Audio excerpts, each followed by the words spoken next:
2030eko zirribarroa. Nola izango ote da 2030 urtea? Asko falta da, egia zonaz, 4 urte izango dira eta. Baina badirudi, falta dela.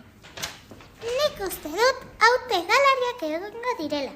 Pertsonek ere egan egingo dutela eta 3. mundu guda hasiko dela. Gose naiz. Ziurian eriko zoago esmatuko dutela. Animalia berriak agertuko dira, eta zorren berriak ere. Mamutak berriz ikusiketako ditugu kalitamendietan Eta oso bat izango dugu munduko lehendakari. Oiloen arrautzetatik ere hortzadarren koloreko dinosauruak aterako dira. Hegazte guztiek hitz egingo dute eta ez dira inoiz gehiago etxeko animaliak abandonatuko.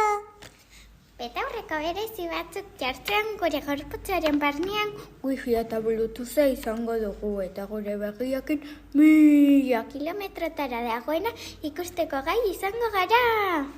Gainera, posible izango dugu, ilargirailu batean egun pasa, 5 euroren truke, eta martera joango gara bizitzera. Filmetan ere botoi bat sakatuz bertan sartu ahalko gara, eta marrazki bizidun guztiak telebistatik atera ahal izango dira gurekin jolasteko. Pertsona guztia astu eningo dute oinez ibiltzea eta dantzatzen nuango dira aletatik jaitotasun guztia ere desanetu egingo dira. Habe isiltzen banaiz orain.